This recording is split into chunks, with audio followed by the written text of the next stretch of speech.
On the evening of May 28, 2023, in the small settlement of Senago, located in Italy, all communication regarding the fate of 29-year-old Giulia Tramontano suddenly ceased. The woman, who was in her 7th month of pregnancy, stopped communicating with her relatives, and her mobile device unexpectedly lost connection to the network. Before we begin, let us know in the comments which city you're from. Perhaps the next episode will focus on a crime in your region.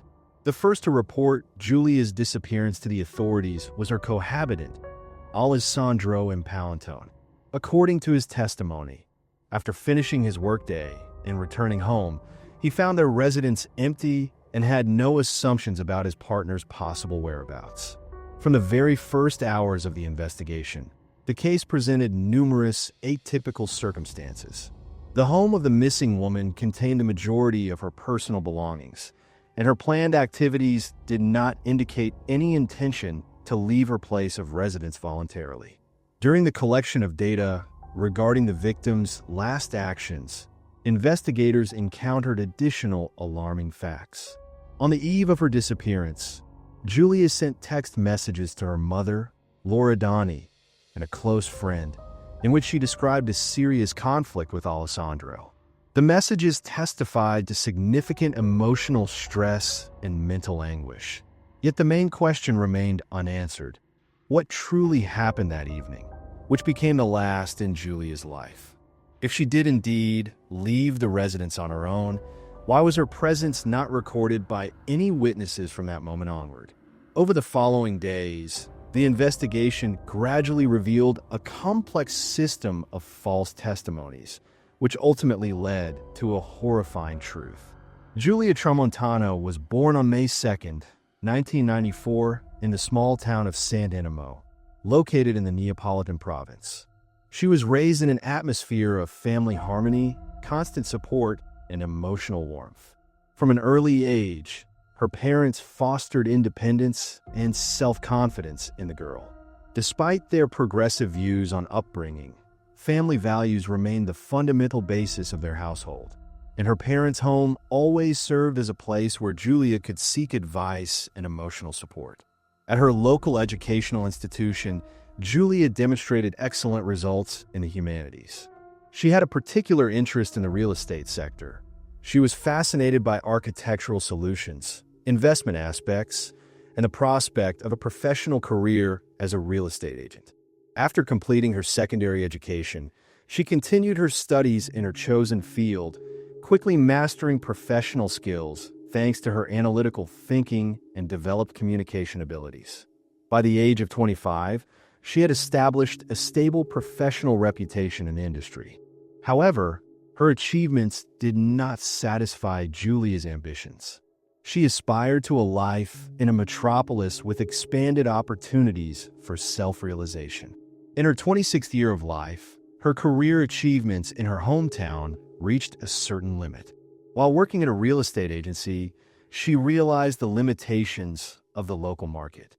Influenced by the stories of members of her social circle, Giulia made the decision to move to Milan, a city that, in her opinion, would open a new chapter in her life with broader prospects. By the end of 2020, her decision became final. Milan embodied independence, new professional connections, and career growth, which she actively pursued. The moving process took place in a short time frame. After organizing the transportation of her personal belongings and bidding farewell to her loved ones, she set off for the city that, she hoped, would become her new home. Immediately after settling in Milan, Giulia actively immersed herself in her work. The city's real estate market was characterized by high dynamism, fierce competition, and demanded confidence and persistence from its participants. She demonstrated quick adaptation, developed professional connections, participated in networking events, and successfully closed commercial deals. Her new life was filled with dynamism, but alongside her intense work schedule, she felt the need for personal happiness. It was during this period that she met Alessandro Impalantone. In the atmosphere of one of Milan's bars, a fateful encounter took place.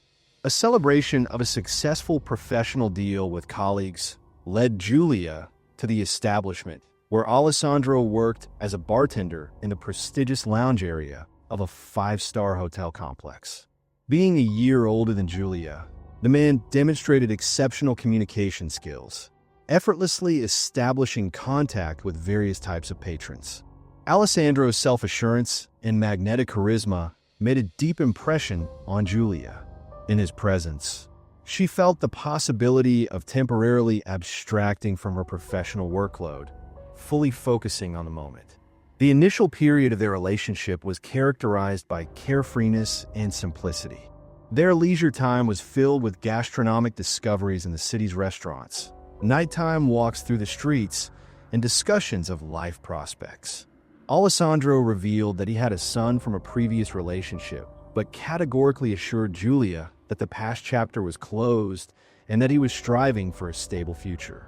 Giulia was convinced that fate had brought her together with a person suitable for building a long-term relationship. The dynamics of their romance developed intensely, and within a few months, they made the joint decision to organize their cohabitation. Giulia nurtured the sincere hope that her Milan chapter would bring not only professional growth, but also personal self-realization. Her conviction that Alessandro was the ideal partner for building a shared future was unwavering. Yet at this stage, Giulia remained entirely unaware of the hidden aspects of his personality and unable to foresee the scale of the impact her decisions would have on her future. Alessandro Impalantone, born in 1993, despite the image of confident personality he projected, led a life in Milan far from stability. His professional activity as a bartender in a premium establishment provided him with constant contact with members of the financial elite, business circles, and media personalities. This circumstance allowed him to methodically construct the appearance of a person accustomed to a luxurious lifestyle. Alessandro demonstrated remarkable abilities in creating a comfortable atmosphere for those around him, quickly establishing useful contacts, and possessed an exceptional gift of persuasion, skillfully masking his true intentions behind an attractive exterior and a demonstratively easygoing demeanor. His position at the bar not only guaranteed stable financial security, but also created an environment for forming significant social connections. He masterfully presented himself in the most favorable light, creating the illusion of a person with high life aspirations. His professional surroundings characterized him as charismatic yet somewhat superficial, an individual who avoided genuine emotional openness, maintaining an outward mask of cheerfulness and carefreeness. To clients and casual acquaintances, it seemed as though his life was the embodiment of an ideal. However, behind this carefully constructed exterior, numerous aspects remained unnoticed by outsiders. In the early stages of his relationship with Giulia, there were no obvious reasons for concern. On the contrary, in the initial period of their relationship, Alessandro demonstrated attentiveness and a caring attitude. His reactions and statements were perfectly calculated to create a positive impression. Yet, as time passed, Alessandro's authentic nature began to manifest itself more clearly. Gradually, their relationship began to exhibit problematic aspects. The first alarming signals appeared shortly after they began living together. Alessandro's joking remarks toward Giulia took on an increasingly sarcastic tone. The target of his critical comments became her southern Italian accent, with hints at a certain cultural inferiority of those from the southern regions compared to their northern compatriots. He systematically mocked the football team Giulia supported, well aware of the emotional significance of this topic for her. Initially, Giulia did not attach serious importance to such expressions, dismissing them as harmless jokes. However, it later became evident that his words concealed a deeper issue. The frequency of interpersonal conflicts increased. Alessandro demonstrated heightened irritability over minor domestic matters, the organization of their living space, the nature of Giulia's communicative responses, and the tone of her answers to his questions. He practiced abruptly ending conversations or completely ignoring her presence, evoking in her a sense of guilt and inadequacy. During such moments, his behavior was characterized by emotional coldness and detachment, after which there would be an unexpected return to the usual style of interaction, as if the previous incident had never occurred. These emotional fluctuations became a typical pattern of their relationship. On some days, his behavior was marked by attentiveness and tenderness, while on others, complete indifference. Giulia made significant efforts to analyze the situation, but found no rational explanations. Alessandro categorically avoided open discussions of the emotional aspects of their relationship, leaving her in a state of constant uncertainty. However, the most significant manifestation of his dishonesty, which remained unnoticed by Giulia, was his parallel double life. Believing that Alessandro's absences were solely related to his professional duties behind the bar, Giulia had no suspicion of a systematic deception that had been ongoing for many months. Shortly after organizing their shared residence with Giulia, Alessandro initiated a parallel romantic relationship with another woman, Allegra. Their acquaintance occurred in the work environment. Younger in age, Allegra spoke several foreign languages and was actively developing her professional career in the hospitality industry. In his communication with Allegra, Alessandro positioned himself as an unmarried individual who had long since ended his relationship with Giulia, but due to temporary circumstances, continued to live with her in the same residence. He masterfully maintained this false construct, systematically assuring Allegra that Giulia was actively searching for a new apartment and would soon vacate their shared home. Neither Giulia nor Allegra had any information about the existence of the parallel woman in Alessandro's life. In his interactions with each of them, he demonstrated entirely different behavioral models, weaving a web of false testimonies with such skill that no suspicious elements attracted attention. With one woman, he actively discussed long-term shared prospects. In his relationship with the other, he cultivated a philosophy of living in the moment, showing no signs of anxiety about the possible exposure of his deceit. Meanwhile, the emotional tension in his relationship with Giulia continued to escalate. She intuitively sensed the presence of a hidden problem, but could not identify its specific nature. Over time, her internal discomfort intensified. Yet Alessandro continued to implement his double life strategy, unaware of the inevitability of a truth's revelation. Closer to the end of 2022, Giulia noticed certain physiological changes in her body. Chronic fatigue, atypical food preferences, and menstrual cycle irregularities formed the basis for the assumption of a possible special condition. Unwilling to delay confirming her suspicions, she purchased a pregnancy test. The appearance of two clear indicator lines on the test left no room for doubt. She was expecting a child. The obtained information evoked an ambivalent emotional reaction in her. On one hand, starting a family had always been among her priority life goals. On the other hand, the recent months of cohabitation with Alessandro had been characterized by increased conflict. Despite the complexity of the situation, she recognized the necessity of personally sharing this news with her partner. Choosing what she believed to be the optimal moment, Giulia, with noticeable anxiety, shared the information. In her mind, various scenarios of possible reactions arose, from a state of shock to expressions of joy, perhaps even with elements of anxiety. Yet Alessandro's face remained entirely unreadable. He maintained silence for several seconds, after which he limited himself to a laconic question regarding the confirmation of the pregnancy. Giulia sensed in his communicative behavior manifestations of emotional detachment. He showed no signs of interest, did not inquire about the term of the pregnancy or her well-being. His indifference was so evident that it was impossible to ignore.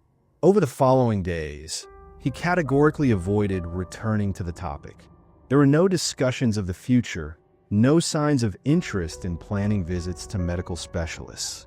Giulia experienced a sharp sense of emotional isolation, but held on to the hope that with time, he would adapt to the new circumstances and begin to demonstrate certain elements of support. With the onset of the new calendar year, Alessandro's attitude toward the situation remained unchanged. Increasingly, Giulia noted spending evenings alone, analyzing her future. She maintained her professional activity, trying to focus her attention on other aspects of life, yet the sense of internal discomfort in her consciousness intensified. Meanwhile, Alessandro's parallel life took an unpredictable turn.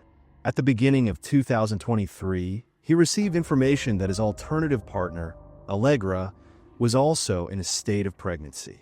This news came as a complete surprise to him. Similar to Giulia, Allegra had no information about the existence of another woman in Alessandro's life. She sincerely believed that their relationship was exclusive. However, unlike Giulia, Allegra was not certain whether she wanted to continue the pregnancy. Realizing that his carefully constructed deception was unraveling, Alessandro convinced Allegra that having a child at that moment was the wrong decision. He assured her that he would support any choice she made, but strongly hinted that termination would be the best outcome. Allegra hesitated for a long time, but eventually agreed. Alessandro accompanied her to the medical procedure, guaranteeing that this chapter was closed. He hoped that since Allegra's pregnancy was no longer an issue, he could now focus on what he considered his greater problem, Giulia's decision to carry the child to term. But unlike Allegra, Giulia was determined to continue the pregnancy, despite his emotional distance. He repeatedly tried to convince her to reconsider, but Giulia refused to change her mind. For her, this was a conscious and personal decision. She knew that her relationship with Alessandro was crumbling, but she was prepared to raise the child on her own. She did not realize that this choice would become a turning point in her fate.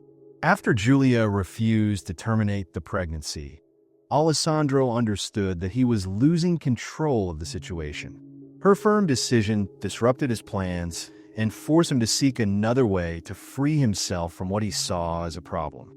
By the end of 2022, he began systematically researching poisons.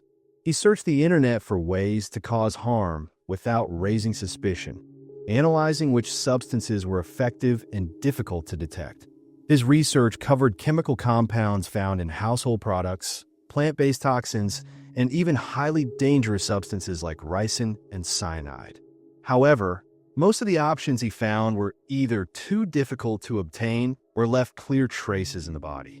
Ultimately, he settled on rodenticides, products designed to kill rodents.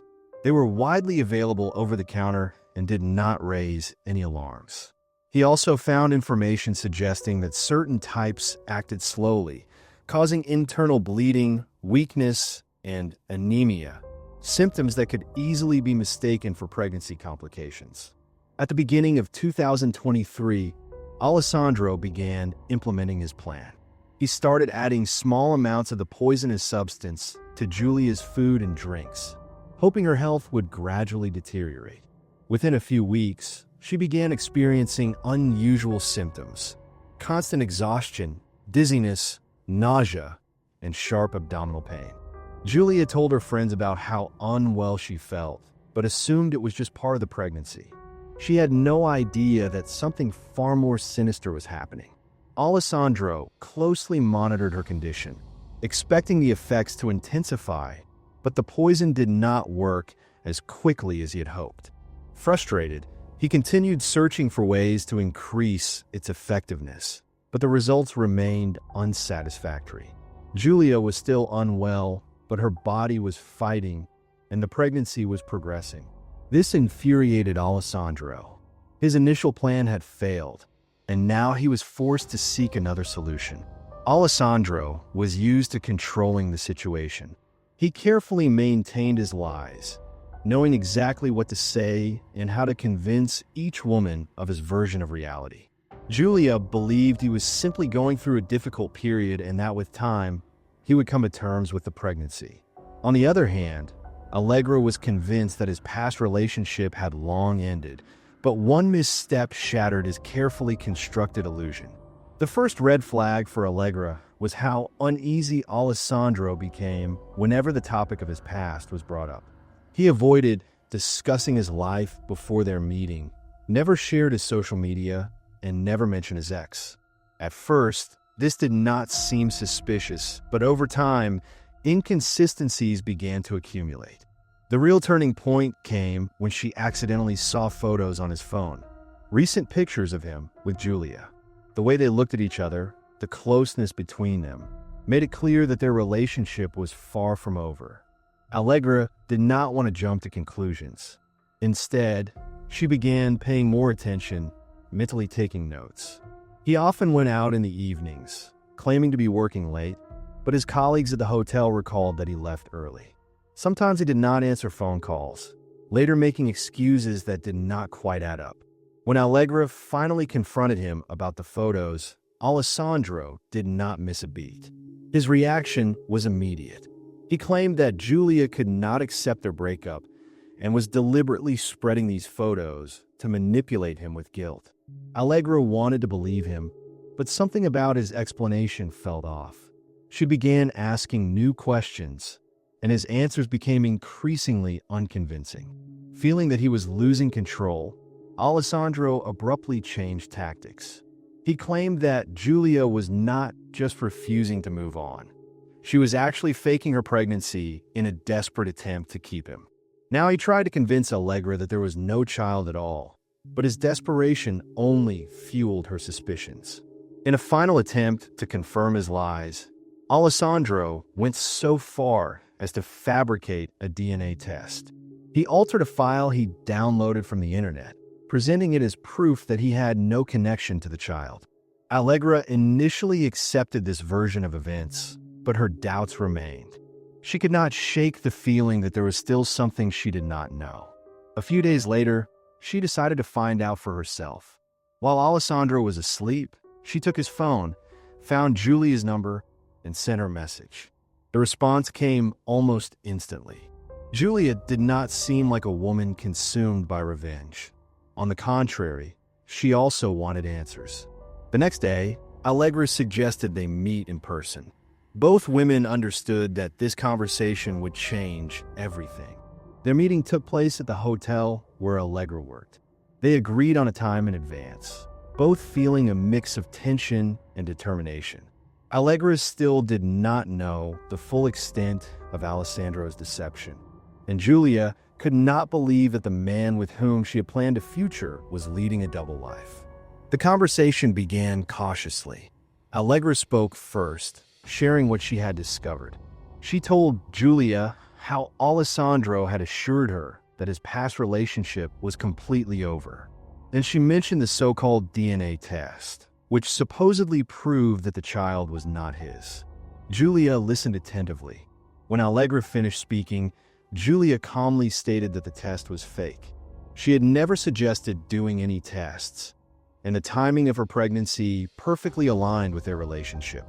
More importantly, she showed that she and Alessandro were still living together, and he had never given her any reason to believe their relationship was over. With each passing minute, Allegra saw the situation more clearly. She had been deceived from the very beginning. Her entire perception of their relationship shifted, and for the first time, she had no doubt about the truth. Anger and disappointment overwhelmed her, but she felt no resentment toward Giulia. Instead, it became painfully obvious that they had both been victims of the same web of lies. Their conversation lasted over an hour. The two women compared details, piecing together the full picture of Alessandro's deception. By the end, they no longer saw each other as rivals. Instead, an unexpected sense of solidarity emerged. At that moment, Giulia made her final decision. She was done. She had no intention of staying with a man who had manipulated her feelings while hiding a second life. Her future belonged to her and her child, and there was no place for Alessandro in it. Upon returning home, she did not wait for the right moment. She immediately confronted Alessandro, telling him she knew everything and that their relationship was over. His reaction was exactly as expected. At first, he denied everything, then became defensive, accusing her of digging into his personal life.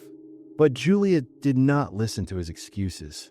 She firmly told him she was leaving for Naples and wanted nothing more to do with him.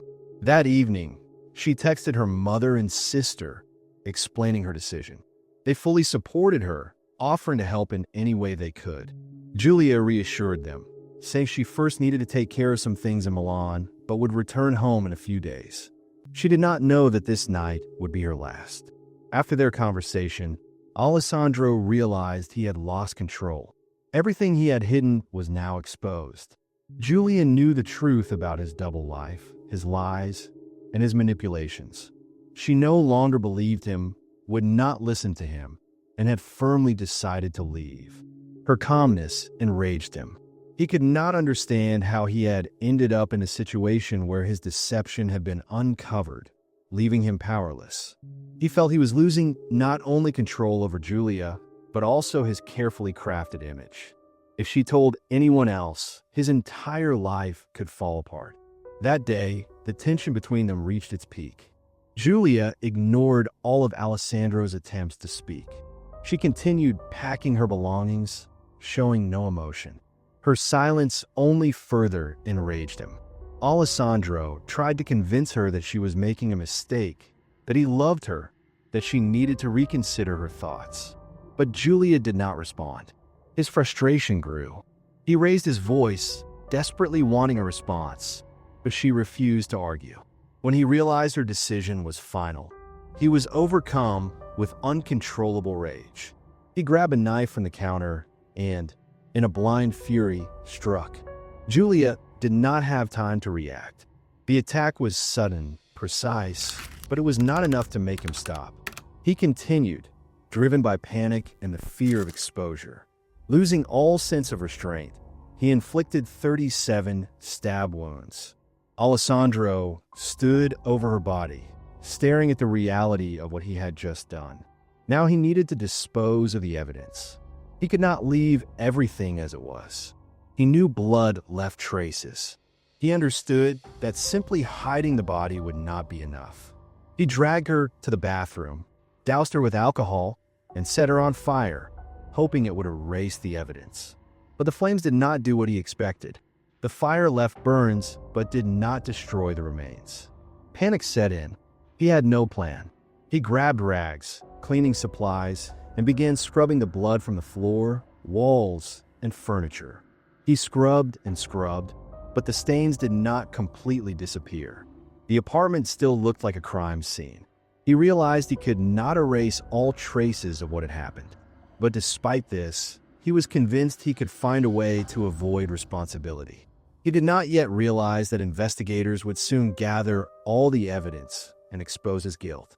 When Alessandro fully understood what he had done, as Giulia's body lay in the bathroom, his first instinct was to cover his tracks. He had already tried to burn the evidence, but when that failed, he needed another plan. The first step was to stage her disappearance. He decided to make it look as though Giulia had left voluntarily. To do this, he took her phone and began sending messages to her family and friends. He knew they would worry if she suddenly disappeared, so he had to create the illusion that she had decided to leave on her own. He texted her mother, saying she needed time alone. The message was short and vague, so as not to raise suspicion. Then he texted one of Giulia's friends, stating that she had left but was not ready to talk about where she was going. He hoped to buy himself time, creating the impression that she had simply decided to disappear. However, his plan did not end there. He knew that sooner or later, someone would raise the alarm. So just a few hours after the crime, he went to the police himself and reported Giulia missing. He claimed that she had left the house after an argument and had not returned. His version was simple. That morning, he had gone to work, and when he returned, she was gone.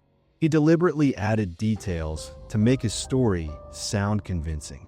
He told the police that her personal belongings, passport, and money were also missing, suggesting she might have left the city on her own. The investigators listened carefully, but from the very beginning, something felt off. His behavior raised suspicion. He spoke too confidently, as if he already knew what questions would be asked. Unlike Giulia's family and friends, who were in a panic and desperately searching for answers, he remained incredibly calm. While the police began their search, Alessandro focused on hiding the evidence. Initially, he left her remains in the bathroom, but he knew he could not keep them there for long. He wrapped them in plastic and, under the cover of night, took them to the garage. Over the next few days, he moved the remains several times. First, he hid them in the basement of his house, then returned them to the garage. He tried to find a way to dispose of them permanently, but the longer he delayed, the more mistakes he made.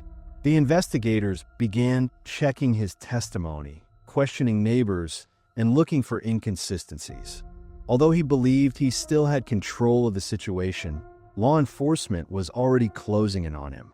After Alessandro reported Giulia missing, the police followed standard procedures for a missing persons case.